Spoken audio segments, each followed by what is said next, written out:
대표님, 연애할 때도 이런 말 나오면 잘 되겠다, 이 말 나오면 망했다 느낌이 있잖아요. 사업에서도 고객이 이런 반응을 하면 브랜딩이 잘 됐다, 아니면 잘 안 됐다 라고 알 수 있는 방법이 있을까요? 이거는 제가 대표님들이랑 많이 이야기를 나눠보면서 자주 들었던 말인데, 이런 말을 들으시면 잘 되시는 것 같아요. 첫 번째는 이 브랜드 드디어 찾았다 이렇게 깨달으시는 거. 두 번째는 이건 대체할 수가 없다. 세 번째는 비싼 값 하네, 요거인 것 같아요. 그러면 드디어 찾았다 이런 말은 언제 나오는 거예요? 제 생각에는 브랜드가 고객에게 가치 있는 목소리를 낼 때 이런 말이 나오는 것 같아요. 제가 원페이지 마케팅 플랜이라는 책에서 너무너무 공감 가는 이야기를 봤는데, 고객이 원하는 거를 팔되 고객이 필요로 하는 것도 함께 제공해라 라고 하고 있어요. 고객이 원하는 것에 더해서 그들이 진짜 필요로 하는 것이 무엇인지 고민하고 제공하는 브랜드들이 잘 되는 특징을 가지고 있다는 거죠. 고객이 어떤 서비스를 제공받았을 때 혹은 브랜드를 인식했을 때 드디어 찾았다, 드디어 내가 원하는 걸 찾았어 라고 말하지 않는 이유가, 고객의 니즈, 필요는 있었으나 그에 상응하는 해결책이 없었다 라고 느끼지 않았을까 라고 한번 예상을 해봐요. 고객의 문제를 해결해 주기는 번거롭거나 힘들거나 중요하다고 생각되지 않아서 뾰족하게 맞아떨어지는 상품이나 서비스를 제공하지 않았을 가능성이 있는 거죠. 예를 들어 저희 같은 디자인 에이전시예요. 그러면 디자이너가 하는 디자인이 아닌 사업과 영업에 대해서 이해도가 높은, 진짜 매출에 대해서 고민해주는 브랜드 디자이너들 드디어 찾았다 라고 할 수 있는 거죠. 디자이너가 디자인만 해주면 너무 쉽죠. 이거는 우리가 줄 수 있는 고객이 필요로 하는 거예요. 근데 고객이 디자이너로서 해결하고 싶은 건요, 우리 브랜드에 대한 좋은 인식, 우리 브랜드에 대한 명확한 정체성, 그로 인해서 올라가는 매출, 그로 인해서 선순환 구조로 가는 우리의 사업이거든요. 그런 부분들을 우리가 해결해 줄 수 있을 때, 번거롭더라도 고객에게 가치 있게 제공해 줄 수 있을 때 고객들은 와, 드디어 찾았어 라는 이야기를 한다는 거죠. 하나만 더 예를 들어볼게요. 다이어트 코칭을 하는 코치예요. 그런데 일시적으로 살을 빼게 해주는 PT 선생님이 아니라, 살도 당연히 빼게 해주지만 나의 라이프 스타일을 관찰하고 분석해서 내 몸과 내 라이프에 딱 맞는 식습관과 운동 습관을 만들어주는 코치 만났어요. 와,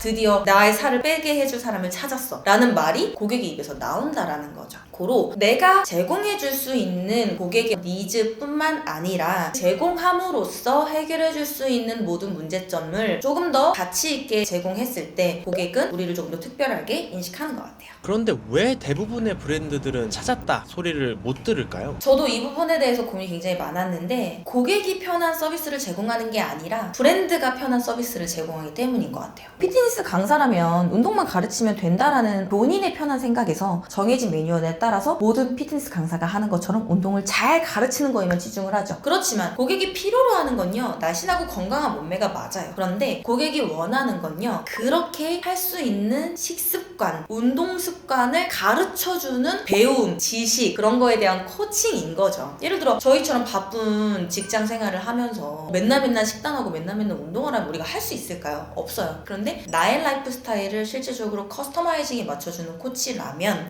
드디어 찾았어 라는 소리가 나올 수 있다라는 거죠. 근데 어때요? 저희가 만약에 운동을 가르치는 사람이다라고 하면 운동만 가르쳐주면 너무 쉽죠. 근데 거기에 그 사람에 대한 라이프 스타일도 분석해야 되고, 내가 아는 지식을 총동원해서 식습관도 짜줘야 되고, 운동 습관도 항상 체크를 해야 되고, 너무 귀찮고 번거로운 일이죠. 이 귀찮고 번거로운 일을 브랜드 입장에서 생각하고 고객 입장에서 생각하지 않기 때문에 안 하거든요. 그렇기 때문에 내가 원하던 거야 라는 이야기를 못 듣게 되는 거죠. 고객이 원하는 것을 주되 원하는 것을 이루기 위해서 진짜 필요한 게 무엇인지 고객 입장에서 생각하고 전해줄 수 있어야 합니다. 두 번째, 대체할 수가 없다, 이거는 무슨 뜻일까요? 이거는 제가 2023년 통틀어서 매일매일 하고 다녔던 이야기이기도 해요. 우린 대체 불가능한 브랜드가 되겠다. 그 정도로 굉장히 중요한 부분인데, 브랜드가 대체될 수 없다는 건요, 그 브랜드가 일단 기본적으로 고객이 원하고 필요하는 가치를 제공해요. 그렇지만 제공하는 과정에 있어서 인식되는 감정, 표현, 기억되는 모습 같은 것들이 특별하기 때문에 대체될 수 없는 무언가가 만들어지는 것 같아요. 예를 들어서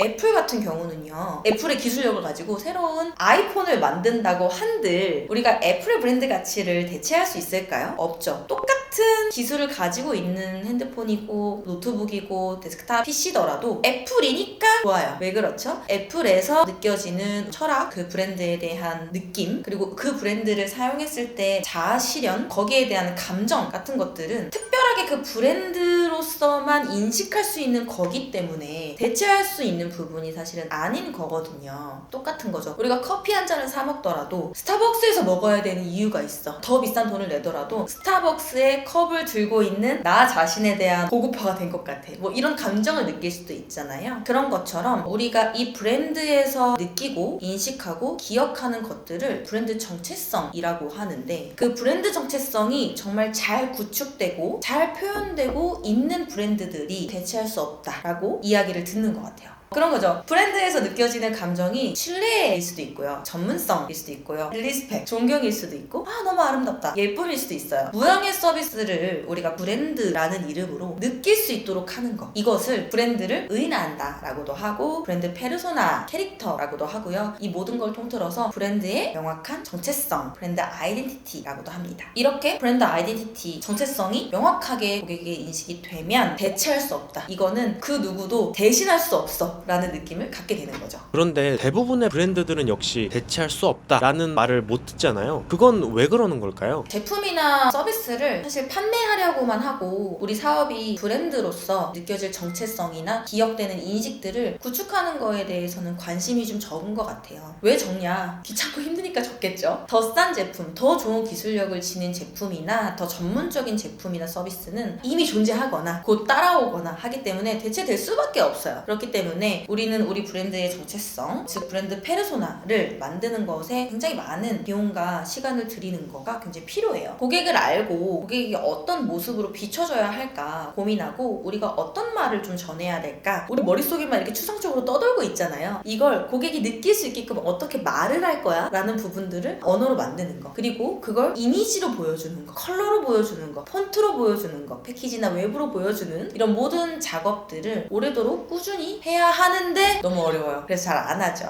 기억되는 사업으로 뭔가 선순환을 만들고 싶으시다면 브랜드의 정체성을 명확히 하는 것에서부터 출발해야 한다고 저는 정말 확실하게 단언컨대 이야기를 드리고 싶어요. 마지막으로 비싼 값 한다, 돈값 한다, 이 말은 어떻게 해야 나오는 걸까요? 보통 고급화가 잘 된 브랜드들이 이런 말을 많이 듣는 것 같아요. 비쌀만 하다라는 건요, 그런 값어치가 있는데 라는 거죠. 그 금액을 지불하는 거에 대해서 고객이 합당하다라고 느낀다는 거예요.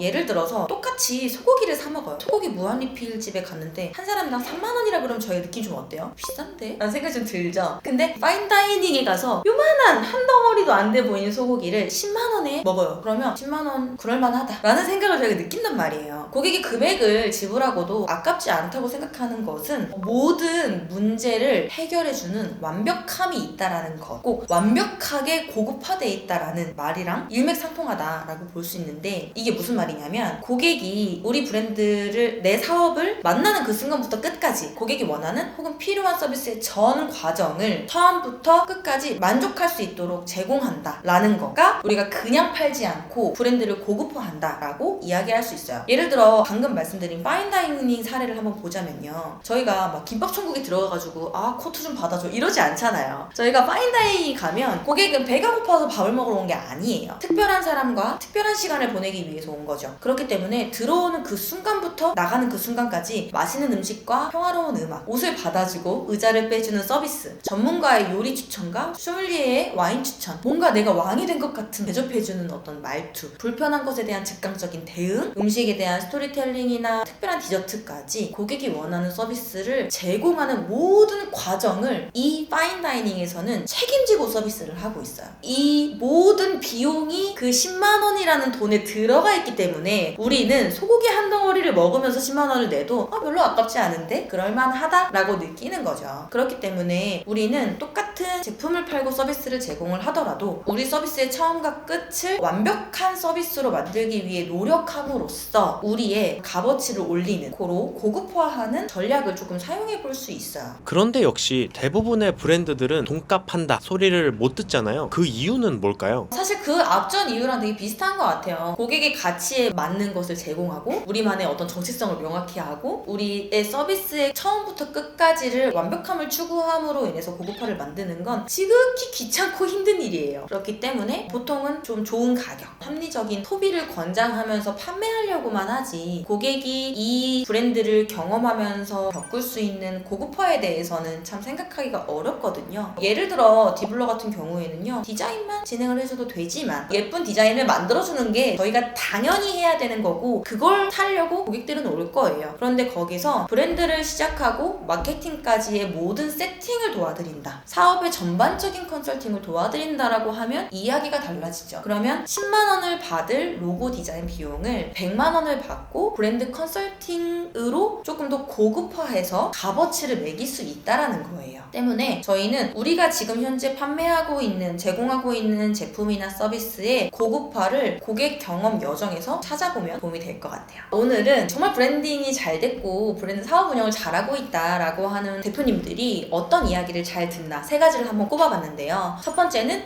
이 브랜드 드디어 찾았다 예요. 이런 말을 왜 들을까요? 고객의 욕구와 필요를 채워주기 때문에. 그런 말을 들으려면 고객이 원하는 것을 꼭 한번 적어보시고요. 그 원하는 것을 채워주기 위해 우리가 해야 되는 투두리스트를 만들어보고 고객이 진짜 가치 있다고 생각하는 것을 정의해보는 것부터 시작해보셨으면 좋겠어요. 두 번째로는 이 브랜드는 대체할 수 없어. 왜 이렇게 느낄까요? 특별하게 느껴지기 때문이에요. 브랜드 페르소나를 먼저 설정을 하고요. 스스로 브랜드를 정의하고 브랜드 정체성을 확립하는 것에서부터 시작할 수 있어요. 고객이 느낄 수 있는 경험, 감정을 유발하는 인식이 무엇일까? 브랜드 컨텐츠를 개발해보고 브랜드 특유의 정체성과 경험을 개발하는 것으로 이런 말들을 우리가 들을 수 있도록 조금 준비해볼 수 있을 것 같아요. 세 번째로는 비싼 이유가 있네 라는 부분인데, 고객은 이렇게까지 해준다고? 를 느꼈을 때 이런 말을 하는 것 같아요. 고급화를 할 수 있는 유일한 방법은 턴키 전략이에요. 고객의 요구에 맞게 처음부터 끝까지 책임지는 서비스를 제공하는 거죠. 고객이 우리를 만나고 헤어지는 그 순간까지 경험하는 모든 여정을 체크해보고요. 처음부터 끝까지 우리가 어떤 접점들에 있어서 우리만의 특별한 가치를 전달할 수 있는지를 살펴보시면 도움이 되실 것 같습니다. 이 영상 보시고 여러분들도 드디어 찾았다, 대체할 수 없다, 비싼 값 판다 라는 말 많이 들으시는 대표님들 되시기를 응원합니다.